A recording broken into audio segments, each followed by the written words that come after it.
감사합니다. 오늘도 하나님께서 귀한 은혜의 시간을 주시고 이 시간을 통해서 하나님의 말씀을 듣게 하시니 감사합니다. 우리의 귀가 열리고 우리의 마음이 열려 하나님의 위로와 축복이 넘치는 시간이 되게 하옵소서. 사랑 많으신 우리 구주 예수 그리스도의 이름으로 기도드리옵나이다. 아멘. 육상 경기 중에 허들 경기라는 게 있습니다. 110m를 달리는 기본 경기가 있는데 106.7cm 허들을 10개를 넘는 거죠. 이 경기의 특징은 뭐냐면 9.14m마다 허들이 하나 있는 거예요. 106.7cm. 근데 이것을 넘는 것으로 끝나는 게 아니라 계속해서 10개를 넘어야 된다는 거죠. 그리고 이 경기는 담력이 있어야 돼요. 왜냐하면 이 장벽이라는 것이 사람이 못 뛰어넘을 것 같아라는 높이가 106.7cm라고 해요. 그래서 많은 사람들은 그 앞에 가면 못 넘어 나는 그렇게 멈칫거린다는 거죠. 그런데 다 그런 건 아니지만 대부분의 사람은 뛰어넘을 수 있다라고 하면 다 뛰어넘을 수 있는 높이가 106.7cm라고 해요. 그러니까 이 경기는 두려움을 이기고 장애물을 뛰어넘어 결승점에 도달하는, 그래서 어떻게 가면 우리의 인생과 같은 경기다, 그렇게 해석을 합니다. 우리 인생도 마찬가지예요. 살다 보면 문제가 생겨요. 이 문제 좀 힘들다. 그래서 그 문제를 넘어가면 다음에 문제가 없을까 그랬더니 또 문제가, 또 다른 문제가 생겨요. 그래서 인생은 끊임없이 뭐냐면 장애를 넘어가는, 장애물을 넘는 게 인생이다, 그렇게 말할 수 있습니다. 그런데 많은 사람들이 이런 장애물을 닥치면 어떻게 하냐면 첫째는 포기합니다. 나 이거 못해. 나 이거 못 넘어. 사람들이 포기하고 그러면 뭐 할까요? 불평하기 시작합니다. 내 인생은 왜 이렇게 힘든 일만 생기는 거야. 그래서 그런 인생은 뭐냐면 중도의 모든 것을 포기하고 사는 인생이 된다는 거죠.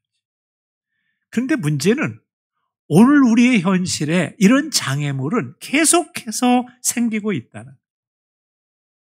그래서 이런 얘기가 있습니다. 인생에 장애물이 없다는 건 이미 죽은 것이다.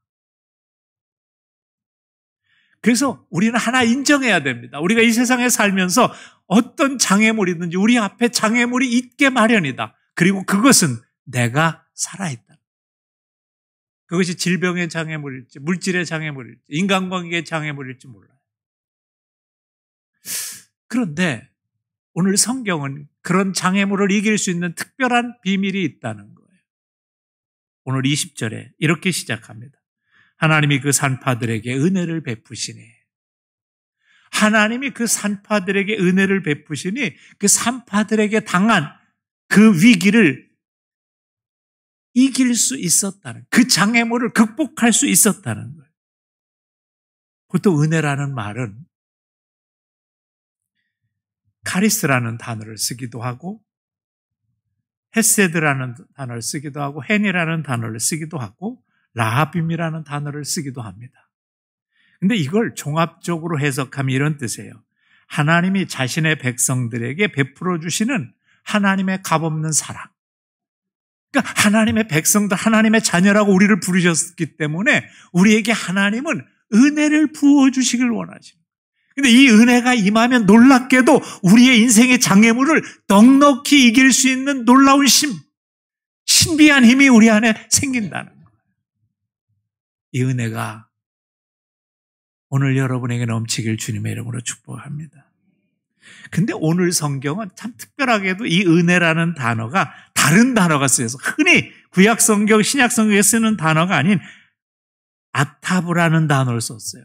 왜 이 말씀을 썼을까? 성경 기자들은 그런 생각을 합니다. 성경학자들은 요건 조금 다른 은혜다. 뭐냐면 하나님이 안 될 수밖에 없는 인생, 잘못된 인생을 고치셔서 잘 되게 하시고 좋게 하신다는 거예요. 이게 이 은혜는 더 큰 은혜예요. 뭐냐면 우리의 인생이 별 수 없는 인생이었어. 근데 하나님이 특별히 은혜를 베푸셔서 우리를 탁월한 인생으로 만들어 가신다는 하나님의 은혜가 임할 때, 여러분 혹시 난 별 수 없어 그렇게 생각하는 분 계세요? 오늘 아타부의 은혜가 임하길 주님의 이름으로 축복합니다. 하나님의 여러분의 인생을 특별한 인생으로 만들어 가시길 원하신다. 하나님은 세상을 창조하신 후에, 우리 인간을 만드신 후에, 우리를 이 땅에 보내신 후에 아무런 생각이 없으신 하나님이 아니에요. 제가 가끔 이제 설교를 하다 그런 얘기를 합니다. 좀 설교도 생각 좀 하면서 들으시라고. 아무 생각 없이 들으면요,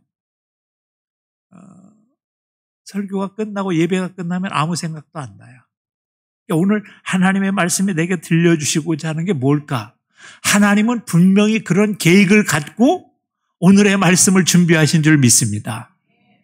왜냐하면 성경은 이렇게 말해요. 고린도전서 8장 6절에 사도 바울은 우리에게는 한 하나님, 곧 아버지가 계시니 만물이 그에게서 났고 우리도 그를 위하여 있고 또한 주 예수 그리스도께서 계시니 만물이 그로 말미암아 않고 우리도 그로 말미암아 있느니라. 그냥 된 게 아니라는 거예요. 우리의 인생이 그저 그럭저럭 살아가는 인생인 줄 알았는데 그게 아니라 하나님이 우리를 향하신 놀라운 계획이 있으시다는 거예요. 그걸 믿는 사람에게 어떤 은혜가 임해요? 아타부의 은혜가 임하는 거예요. 하나님이 잘 되게 하시고 하나님이 복되게 하시고 하나님이 우리를 풍성하게 하시는 은혜가 임하는 줄 믿습니다. 오늘 그래서 이 은혜를 사모할 수 있길 바랍니다. 이 은혜가 임해야 우리의 장애물이 극복돼요. 사탄은 끊임없이 우리의 인생이 하나님의 자녀다운 인생으로 살아가는 걸 방해합니다. 이게 영적 악한 세력이에요. 오늘 성경에 보면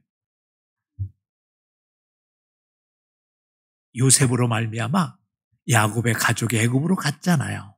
여러분도 아시죠? 70여 명의 가족이 갔습니다. 근데 그들이 애굽에서 나올 때는 장정만 60만 명이에요. 학자들에 의하면 곱하기 4에서 5를 해야 된다고 해요. 그러면 240만 명에서 300만 명에 가까운 사람이 나왔어요. 이게 몇 배 뻥튀기예요. 말도 안 되는. 무려 4만 배 정도의 폭발적인 인구 성장이 있었다. 사실 유대인들은요, 자녀를 낳으면 12명은 낳아야 그냥 보통 낳았다. 그렇게 얘기해요. 그러니까 지금도 유대 사람들을 보면 보통 가족이 10명에서 12명, 15명이에요. 이게 많이 줄은 거예요. 옛날에는 우리 어른들이 뭐라고 그랬어요? 반타작이다. 그래서 우리도 옛날에 10명 나면 5명 남고 20명 나면 10명 남았던 거예요. 근데 유대도 비슷했죠. 그래서 최소한 12명은 나야. 그래서 야곱이 몇 명 낳았어요? 자식을 12명 낳았어요. 이게 살아있는 거면 12명 살아있는 사람. 그러다 보니까 애굽 사람들이 가만히 생각해 보니까 이거 큰일 났어. 저들은 숫자가 많아지는데 자기들보다 더 많아질 것 같아요. 그래서 사람들이 두려워하기 시작했어요. 그래서 출애굽기 1장에 보면 국고성 비돔과 람셋을 건축합니다. 성을 건축하게 하고 막 피라밋을 건축하게 하고 이유 없이 막 그런 무덤들을 건축하게 하는 이유가 뭐냐면 노예들을 부려서 인구 억산 정책을 한 거예요. 그들이 그렇게 하게 된 이유는 뭐냐면 이스라엘 백성들을 두려워하기 시작한 거예요. 숫자가 너무 많이 늘어나니까. 그래서 오늘 성경 본문 전에 읽어보면 한 3가지 방법으로 이스라엘 사람들이 애를 못 낳게 합니다. 첫째는 학대라는 거예요.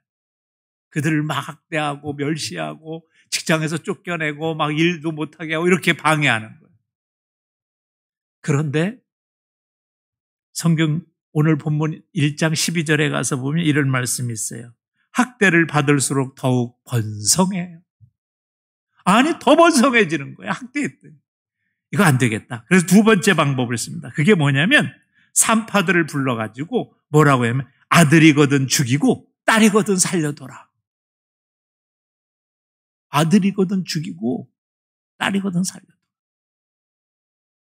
이제 산파들에게 죽이라고 명령을 애를 낳았다가 그러니까 산파들도 원성이 자자한 거예요. 왜 우리 보고 사람 생명을 죽이라고 하냐. 그러니까 세 번째 방법을 택합니다. 그게 뭐냐면 아들을 내오면 나일강에다 던지라고 그래라. 떠내려가다 죽겠지. 딸은 살려두라. 그래서 이스라엘의 인구를 줄이는 일을 시작합니다. 이게 단순하게 정치적인 이유가 있는 것 같지만 영적인 차원에서 보면 하나님의 백성들을 몰살시키려는 사탄의 계획입니다. 오늘도 마찬가지.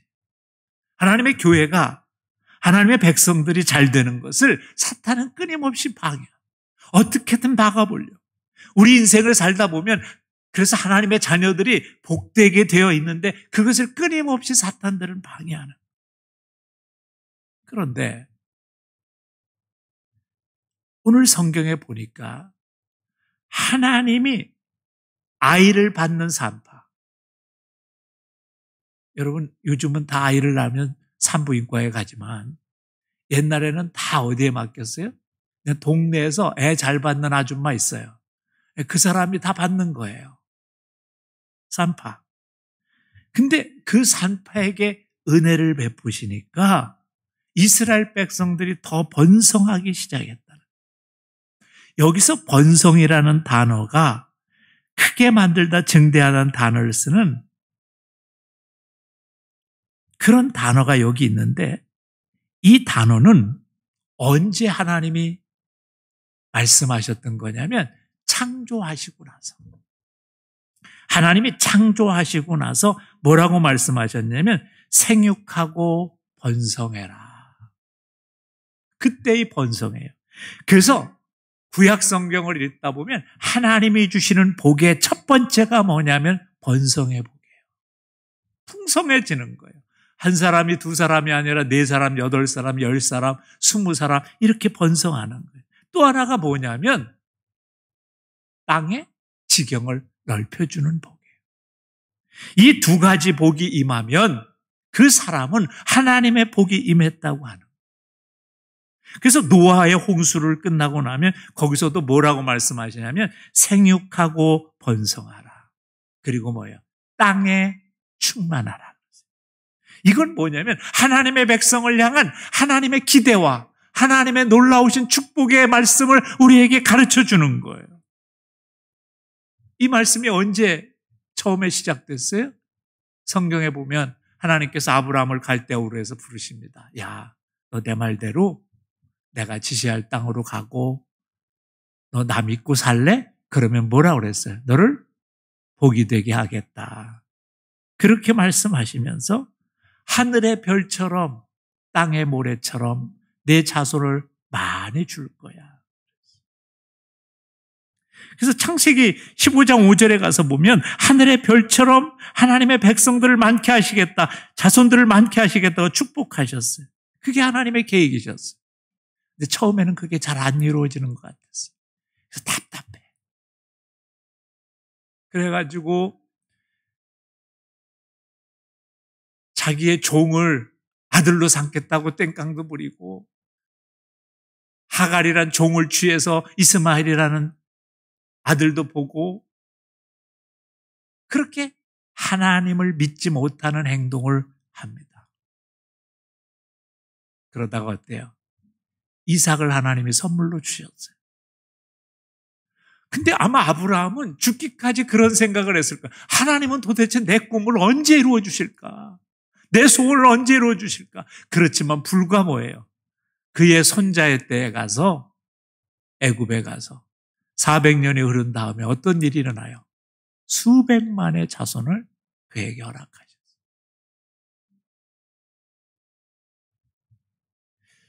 하나님의 뜻을 방해하려고 사탄은 끊임없이 우리를 공격할 거예요, 올해도.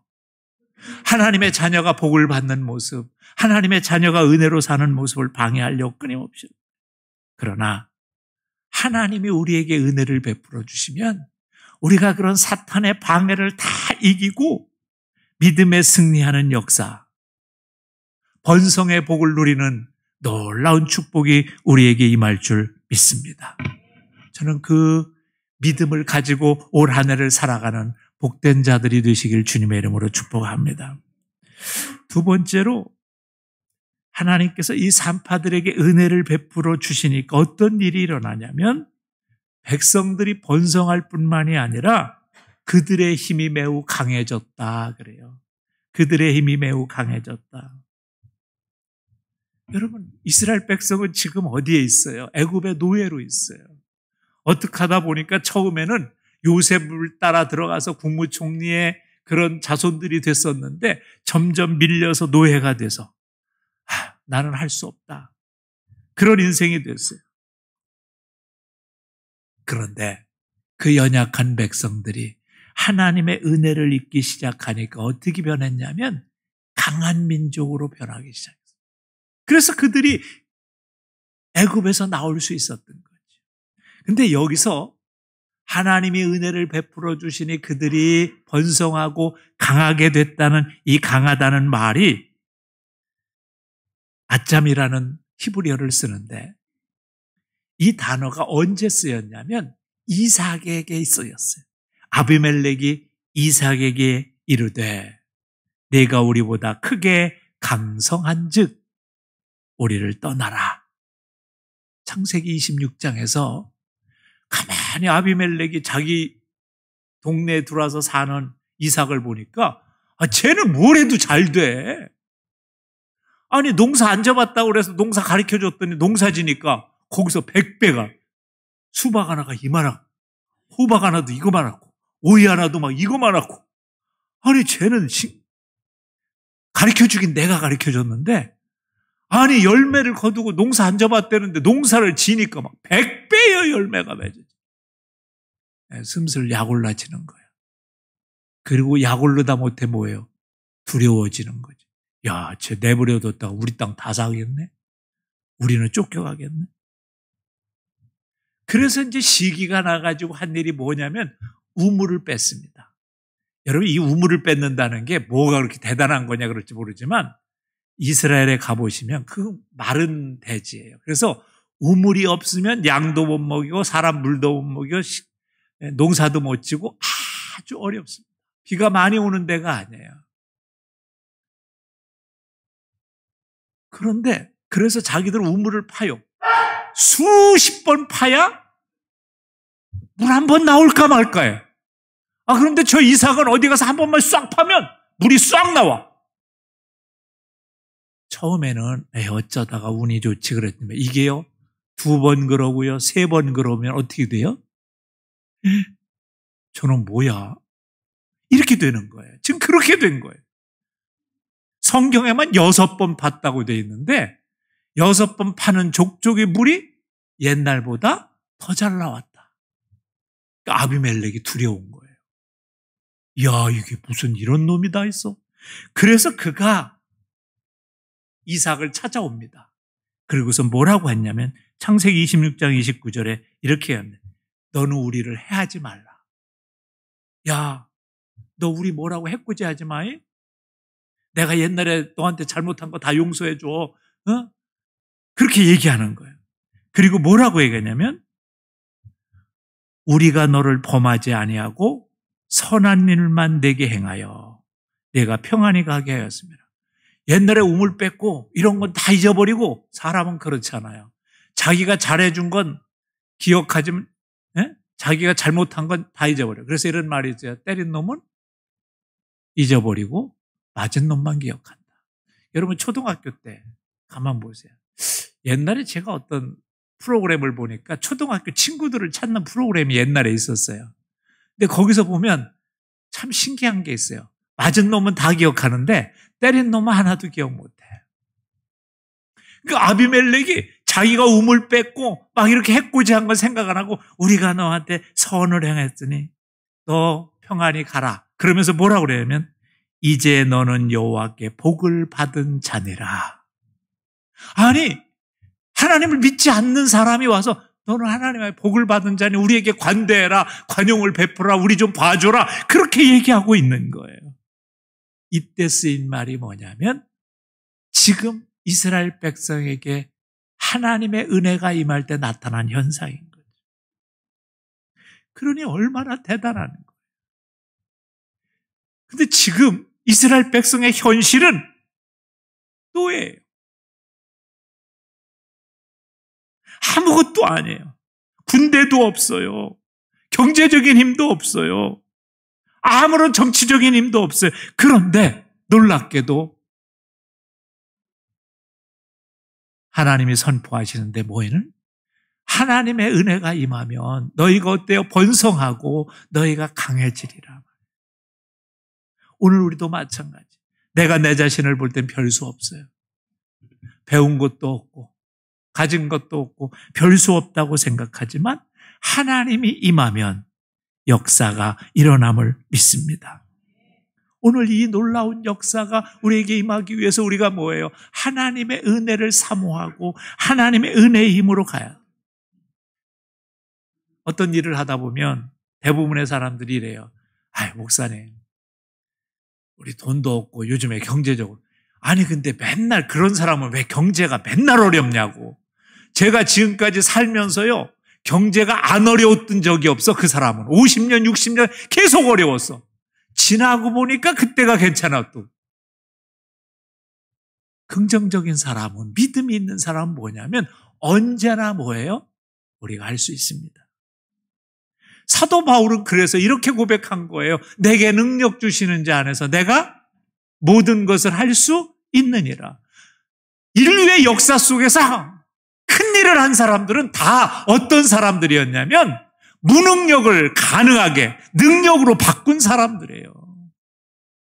불가능을 가능으로 바꾼 사람들이에요. 다 부정적인 사람들, 못합니다, 안 됩니다라는 사람들은 큰 일을 할 수 없어요.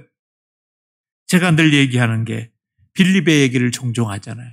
예수님이 5,000명 먹여라 그랬더니 빌립이 뭐라 그래요? 아유, 예수님 200데나리온은 있어야 먹이는데 오늘로 얘기하면 4천만 원 정도. 5,000명 먹이려면 4천만 원은 있어야 되잖아. 1인당 8,000원 꼴이네. 그 정도 밥값은 내야 뭐 먹고 살잖아. 계산이 정확한 거예요, 빌립은. 거기다가 뭐 들러리로 먹는 부녀자들도 있을 테니까 2만 명은 좋게 됐을 거다. 4천만 원 계산이 딱 나온 거야. 최저 먹여도 1인당 2천. 그러니까 딱 맞아요, 빌립을. 근데 빌립 때문에 5,000명 먹인 거 아니에요? 빌립 같은 인간 100명 있었어도 못 먹여요. 누구요? 안드레처럼 어린애 도시락 하나 들고 와서 예수님 뭐 이거 가지고도 될까요? 물고기 2마리와 보리떡 5덩이로 예수님이 축사하시고 5,000명을 먹이시는 역사를 일으킨 줄 믿습니다. 은혜는 뭐냐? 하나님이 불가능을 가능케 하는 거예요. 저는 여러분의 삶에 그런 역사가 일어나길 바랍니다. 그러니까 38년 동안 치유받지 못한 자가 예수님을 통해서 치유받고 13년 동안 혈병으로 안 든 여인이 예수님을 만나고 고침받고 그런 역사가 일어난 줄 믿습니다. 은혜는 뭐냐?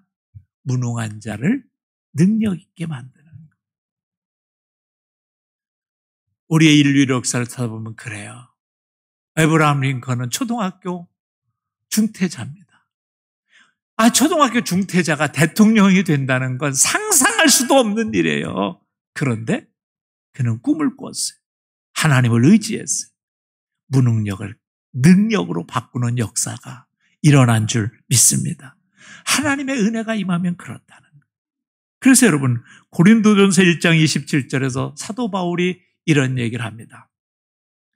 다 같이 읽어봅시다. 시작.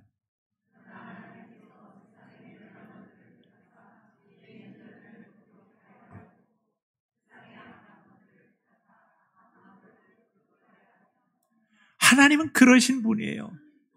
능력이 없는 자를 능력 있게 하시고 무능한 자를 들어서 세상을 변화시키는 자로 만드실 수 있는 분입니다. 오늘 여러분을 통해서도 세상을 움직이고 하나님의 놀라운 역사를 일으키실 수 있는 분임을 믿으시기 바랍니다. 그래서 우리는 하나님의 은혜가 임해야 돼요.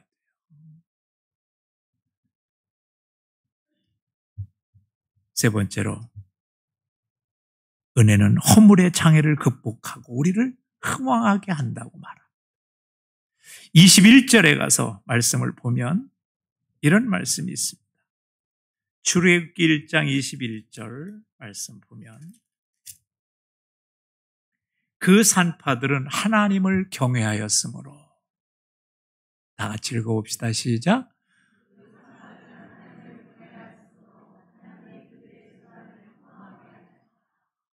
하나님을 경외했더니, 산파들이 하나님을 두려워하고 하나님을 존경하고 하나님을 믿었더니 하나님께서 어떤 역사를 일으키셨냐면 그들의 집안을 흥왕하였다. 이 흥왕이라는 게 뭐예요? 아싸라는 단어를 쓰시는데, 이게 창세기 1장 7절에 있는 말씀과 같은 단어를 쓰는 거예요. 하나님이 궁창을 만드사, 하나님이 이 세상을 만드사, 그때 쓰는 거예요. 그러니까 원래 산파의 집안은 이렇게 잘 될 집안이 아니야. 그 사람이 배우고 그 사람이 가문과 그 사람의 혈통과 그 사람의 집안과 몽땅에서 살 때 요 정도 삶밖에 못 살 사람이야. 그런데 하나님께서 그 삶을 만드셔서 어떻게 하셨다는 거예요? 흥왕케, 풍성하게, 넘치게 하셨다는 거예요. 이게 하나님의 은혜가 임할 때 우리의 삶에 일어나는 축복인 줄 믿습니다. 그러니까 한마디로 말하면 하나님이 만들어 가시고 하나님이 새롭게 하시고 하나님이 인도하시는 거예요. 여러분, 우리가 천국에 내 힘으로 갈 수 있어요? 아니요. 하나님의 은혜가 임해야 가는 거예요. 아니, 우리의 힘으로 갈 수 있다면 그 똑똑한 박사들, 그 똑똑한 막 연구를 수없이 해가지고 과학자들, 왜 그들은 우리의 힘으로 능으로 되는 것이 아니라 하나님의 은혜로 되는 거예요. 그래서 하나님이 우리에게 은혜가 임하면 우리 집안에 어떤 역사가 일어나요? 나는 원래 요 정도밖에 못 살 건데 하나님이 부어주시는 은혜가 임하기 시작하니까 쌓이고 풍성하고 역사가 일어나는 거예요. 전 그래서 여러분이요, 세상을 움직일 놀라운 축복의 사람들이 되시길 주님의 이름으로 축원합니다. 근데 오늘 본문을 보면 한 가지 참 재미난 부분이 나와요. 그게 뭐냐면 바로 왕, 애굽의 왕이 산파들을 부릅니다. 불러서, 야, 어떻게 애굽 사람들, 아니 이스라엘 사람들이 저렇게 니들이 가서 애들을 다 죽이고 없애야 되는데 왜 더 많아지냐? 그래서 그들을 향해서 말하니까 뭐라고 애들이 핑계를 대냐면 이렇게요. 아이고, 왕이시여, 우리가 저들이 오라고 그래서, 애기 난다고 오라고 그래서 가보면 애굽 여인들은 비리비리해서 우리가 가가지고 애를 낳아줘야 되는데 히브리 여인들은 건강해가지고 자기들이 가서 보면 애를 벌써 싹 놔있더라는 거예요. 처음엔 그렇게 핑계를 대요. 어떻게 보면 이것은 일종의 약간의 거짓말일 수 있어요. 근데 왕의 명령을 어기면 죽임을 받을 수 없기 때문에, 죽임을 당하기 때문에 할 수 없이 되는 변명이에요. 핑계예요. 그렇지만 그들이 그런 마음은 뭐 때문에요? 하나님을 경외하고 하나님을 믿는 마음이 그들에게 있었기 때문에. 이런 걸 선의의 거짓말이라고. 연약하고 부족하지만 그러나 하나님을 믿는 믿음, 은혜 아래 살려고 하는 몸부림이 있을 때 하나님은 그거를 거짓말로 보이고 부정한 걸로 보지 아니하시고 믿음으로 보시고 하나님의 은혜를 베풀어 주신다는 거예요. 그래서 성경에 보면 기가 막히게도 그런 여인들이 많이 나와요. 몸을 파는 창녀였던 라합이 마지막에 믿음을 가지니까 그가 뭐예요? 다윗 왕의 할머니가 되는 거예요. 이방 여인이었던 룻이 하나님을 믿고 하나님의 사람이 되니까 어떤 일이 일어나요? 예수님의 족보에 들어가서 한 자리를 차지하는 놀라운 축복을 받게 됩니다.